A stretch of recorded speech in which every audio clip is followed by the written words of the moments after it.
Kalau kamu ngomong, aku sanggup. Aku sanggup.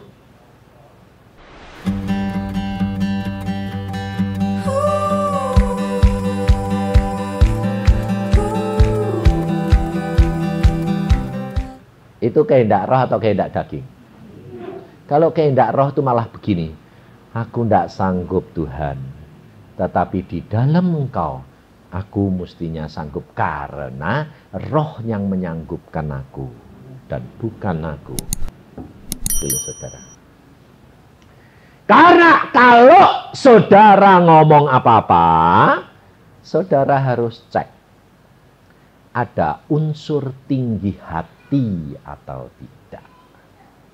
Kalau ada unsur tinggi hati, itu kehendak daging, bukan kehendak roh. Maka Allah memberikan contoh kepada saudara dan saya perkara Petrus.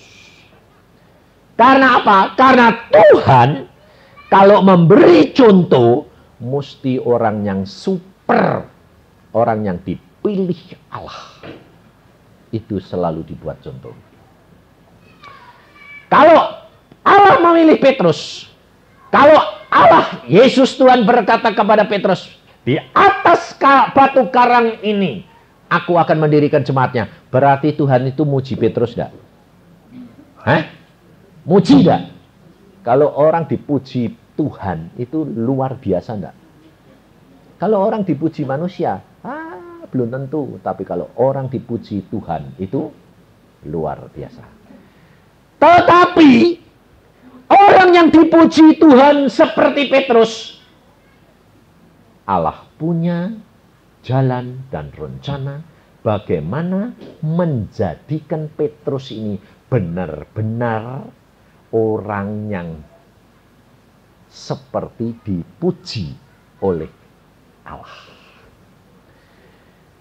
Kalau Tuhan itu melihat ada batu yang jelek, Allah itu lihat, wah batu ini kalau nanti digosok, karena ternyata ini adalah batu berlian, bagus, permata yang luar biasa. Nah, yang tahu Tuhan atau saudara? Nah, untuk menjadikan dia permata harus diapakan. Yang tahu siapa? Nah, saudara kepengennya jadi batu tapi tidak usah digosok.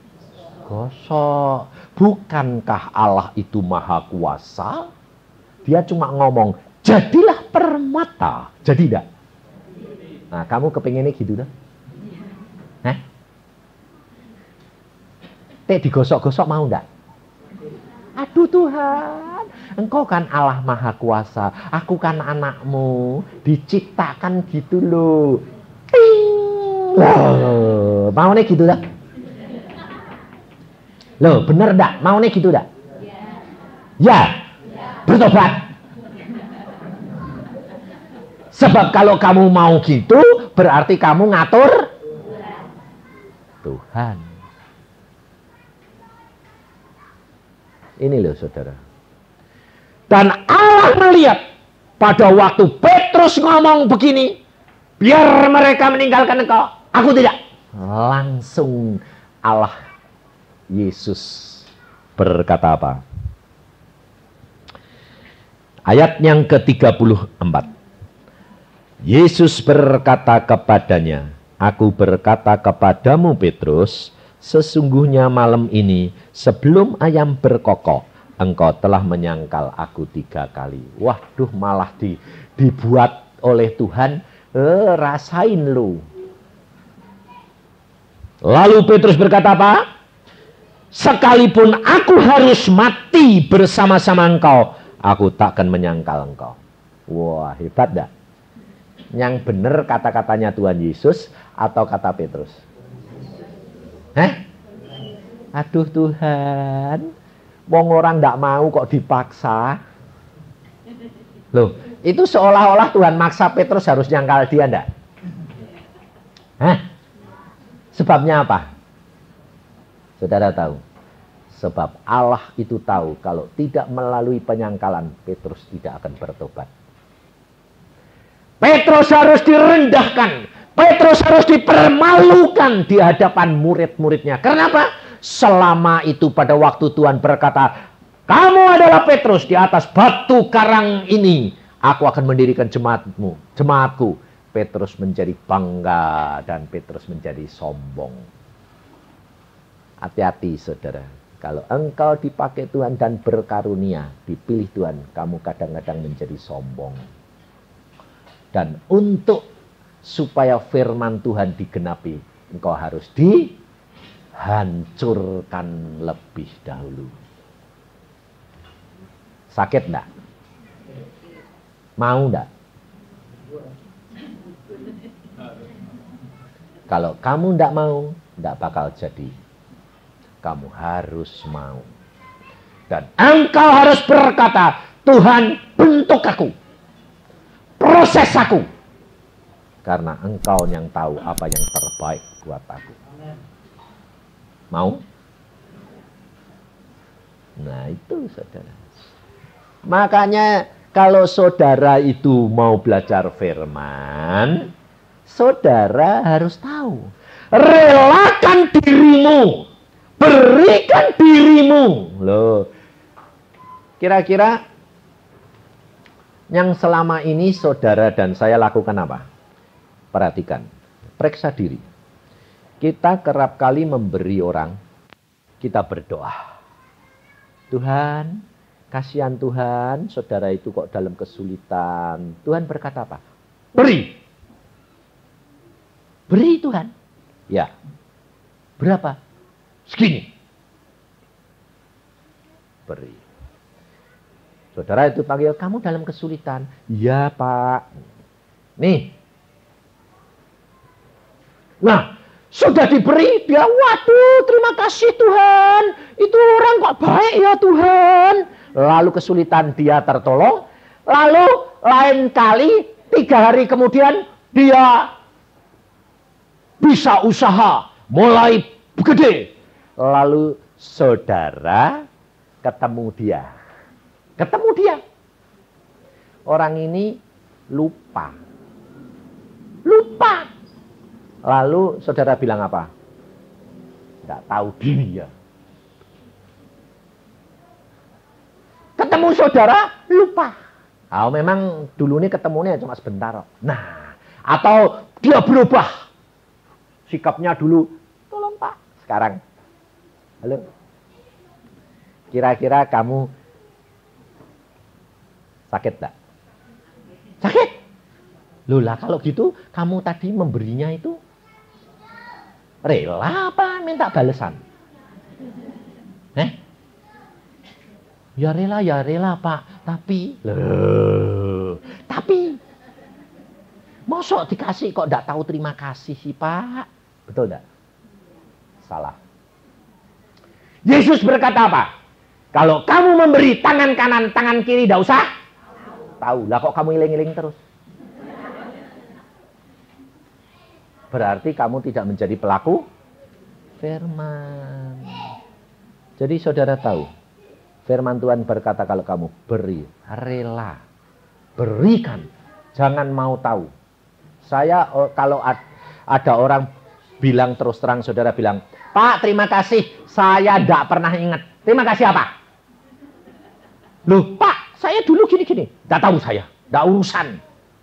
Kamu terima kasih sama Yesus. Saya cuma menjadi pipa ledeng. Nyalurin air bersih, kamu seger, kamu minum. Habis itu selesai.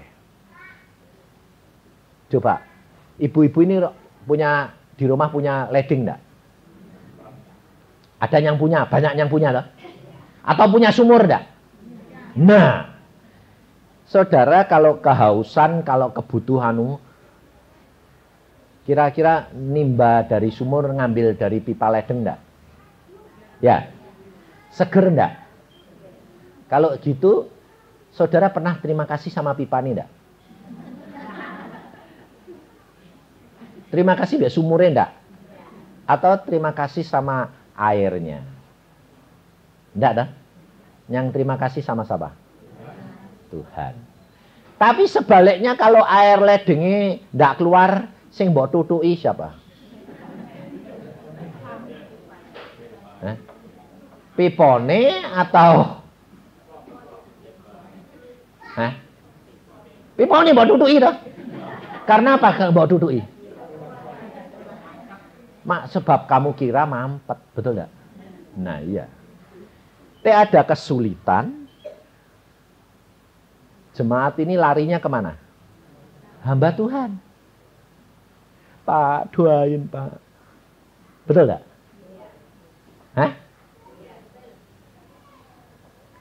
Ngocor terus, berkating ngalir terus. Lali. Ora ngocor-ngocor, pipone ditutuki. Loh, jadi hamba-hamba Tuhan tuh harus sadar. Itu memang kita itu cuma pipa heading. Kalau mereka keberkatan kita doakan berkat, waduh, lali, biasa. Tapi kalau nanti mereka sudah bakal gembalanya ditutuki. Iya, yang diurusi itu loh wong sugih-sugih. Aku ora tahu disembayangke. Lah, ditutuki terus. Saudara tahu. Makanya saya itu orangnya tidak peduli. Orang berhasil pada berhasil, kalau Tuhan ngomong ini aku lakukan. Selesai urusanmu, kowe mau lakukan ya syukur, tidak mau ya kowe. Sing diberkati ya kowe, sing nanggung gepeng ya kowe. Saudara itu harus belajar memberikan tangan kanan, tidak usah tangan kiri tahu. Betul tidak? Karena kita bergantung kepada Tuhan. Saudara tahu? Ini hidup kekristenan. Supaya kita menjadi pelaku firman. Supaya kita ini dipimpin oleh Roh. Dan kalau kita rela dipimpin oleh Roh, kehendak daging tidak akan kita lakukan. Dan apa yang harus dibayar oleh Petrus? Pada waktu Petrus sudah menyangkal Yesus, pada waktu Tuhan Yesus bangkit, apa langsung Tuhan Yesus nyari Petrus? Petrus dibiarin. Tuhan Yesus nemuin Maria Magdalena. Tuhan Yesus menemui 2 murid yang berjalan ke Emmaus. Tapi Petrus dibiarin. Sampai Petrus ini frustrasi. Lalu berkata, aku mau nangkep ikan. Balik. Mau balik jadi nelayan lagi. Orang Kristen juga begitu enggak?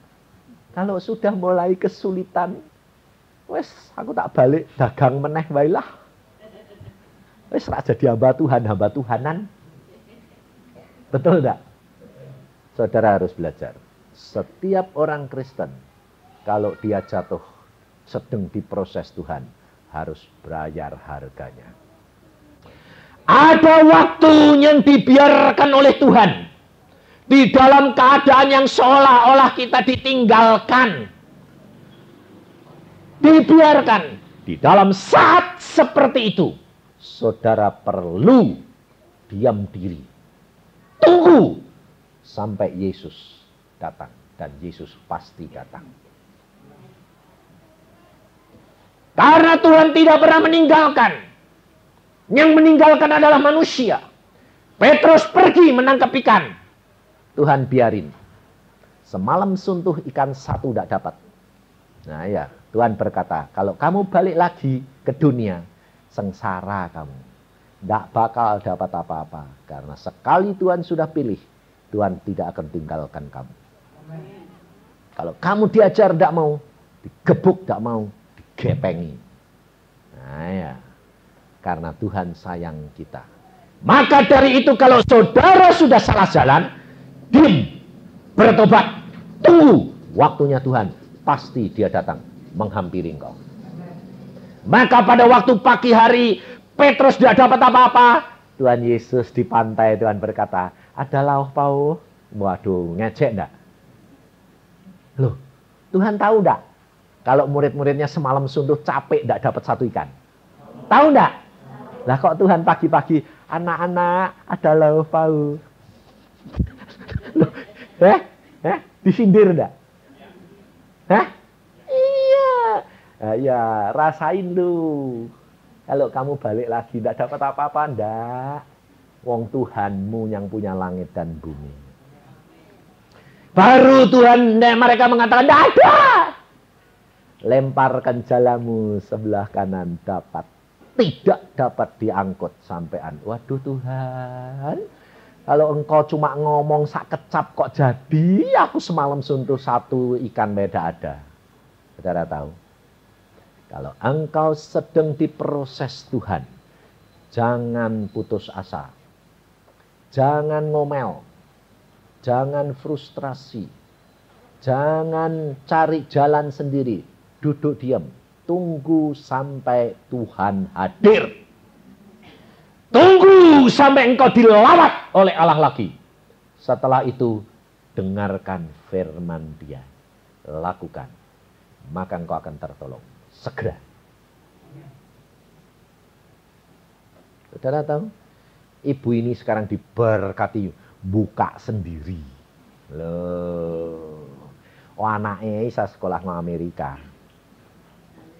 Bayangin saudara. Dulu disia-sia, tidak apa-apa. Sekarang saudaranya yang buka kalah gede sama dia. Itu rencananya Allah.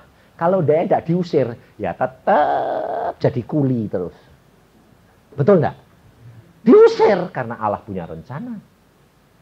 Karena berharap pada Tuhan, Tuhan tidak akan tinggalkan dia. Lalu setelah Petrus dapat ikan segitu banyaknya, Petrus berkata apa? Malu. Lalu Tuhan berkata, Petrus, engkau menyayangi aku. Ya Tuhan, gembalakanlah domba-dombaku. Loh. Saudara tahu, setelah Petrus mendapat urapan Roh Kudus, Petrus sadar ketidakmampuannya, bahwa segala sesuatu yang dipikirkannya, yang dipuji Tuhan itu ternyata tidak ada artinya buat dia kalau dia tidak berjalan di dalam pimpinan Roh. Akal kita tidak akan sampai, saudara. Kemampuan kita tidak akan sampai. Tetapi justru kalau saudara dan saya rela merendahkan hatimu untuk dipimpin Roh, menyerahkan segala-galanya untuk Dia, Allah berkarya dalam diri kita. Petrus kemana saja dicari orang. Betul enggak? Karena apa? Kuasa Allah berjalan di dalam diri Petrus. Karena yang melakukan bukan Petrus, tetapi Allah di dalam Petrus. Maka dari itu saudara, relakan. Berikan dirimu dipimpin oleh Roh. Maka kehendakmu tidak akan kamu lakukan, tapi kehendak Bapa yang akan terjadi dalam dirimu. Dan untuk itu saudara, kau harus latihan. Latihan dalam perkara yang kecil, latihan. Jadi segala sesuatu berdoa, Tuhan, ini aku boleh ndak, ini boleh ndak, ini boleh ndak, ini ya Tuhan. Lakukan itu, berlatih karena Dia. Kalau engkau dikatakan, relakan kau dipimpin. Loh, kalau Dia yang mimpin, itu kamu segala sesuatu mesti tanya ndak? Tanya, ada yang mimpin no. Tapi kamu kerap kali, perkara kecil aja kok minta pimpinan, kok tanya, loh. Untung kamu bisa makan enak. Coba macet, no, ini bubar. Coba, kalau kamu makan ini bilang apa? Tuhan, terima kasih ada makanan. Terima kasih. Saudara pernah terima kasih aku bisa makan? Pernah enggak? Enggak pernah. Terima kasih Tuhan, ada makanan. Makanan itu mbok terima kasih itu. Padahal kue ada makanan, kue tidak bisa nelen meh apa. Saudara tahu, ada seorang pemuda. Orang baru minggu yang lalu saya ketemu di Jakarta. Dia anak Tuhan. Kemudian dia bertobat. Setelah bertobat, saudara apa? Kecewa. Lalu dia bunuh diri. Satu kali tabrak mobil, dia tidak mati. Tidak mati. Dia bilang, mati ya kok susah. Bunuh diri 2 kali pakai pisau. Tidak mati. Yang ketiga dia bilang, aku mesti mati. Minum racun, air keras. Air keras diminum. Jeglek, wah ini bakar semua, digotong rumah sakit. Tidak mati. Lalu tenggorokannya macet. Rusak. Kena air keras. Cek, mati. Tidak mati. Kan tidak bisa makan. Wong macet. Saat gini buntet. Bolongi di sini. Jadi kini ada corongnya, dek mangan dijejel. Akhirnya dia bertobat, dia bilang, Tuhan, aku tidak bakal bisa mati ini. Sekarang jadi penginjil. Dek mangan ke Singapura diperiksa. Dokter bilang apa? Periksa semuanya, dokter geleng-geleng. Lah ini makanan tidak melalui sini, dijejel-jejel kayak gitu, kok tidak infeksi? Jadi dia tidak pernah minum. Minum piye wong tidak buntet. Lalu dia bilang, Tuhan sembuhin aku. Tuhan bilang, jadi saksi. Dia sembuh kan tidak ada bukti nih. Nah, kamu nakal 3 kali, bayar harga. Buntet terus. Nginjil kemana-mana. Maka dari itu saudara, kalau sudah kamu percaya, jangan tinggalkan Tuhan. Dia jadi penginjil, dipelihara Tuhan. Kawin, orang lain tidak tahu. Waktu dia pacaran, orang tidak tahu. Sempurna. Bareng wis meh kawin. Buntet. Saudara tahu? Ayo. Kelihatannya di luar sempurna. Pakai jas gagah. Tidak bisa makan, tidak bisa minum. Mau? Tidak mau. Makan. Makanya hati-hati, jangan main-main dengan Tuhan. Kalau kamu sudah bertobat, jangan main-main. Dia diberkati. Langsung dia berdoa, Tuhan, aku tidak bisa sembuhkan. Tidak bakal. Supaya kamu jadi saksi. Tapi dokter berkata, ini kamu mujizat. Kamu ini mujizat. Makan ini perut dibolongin, jeglek. Loh kok tidak infeksi? Diperiksa semuanya sempurna. Ini mujizat. Dan tidak mungkin. Karena di sini itu untuk memproses supaya bakteri mati. Tapi ini mbok langsung jeglek kok ya tidak apa-apa. Loh, kalau Allah mau segala perkara mungkin. Nah, maka dari itu saudara, jangan main-main, cepat bertobat. Jangan bangga, jangan sombong. Tapi rendah hati. Biarkan kamu dipimpin roh. Maka roh akan menuntun kamu dalam segala kesempurnaan.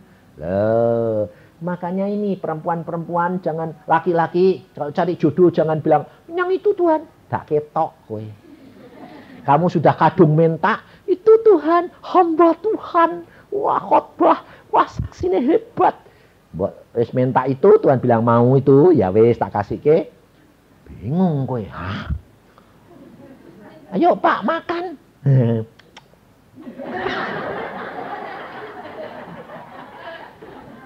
Kayak makan.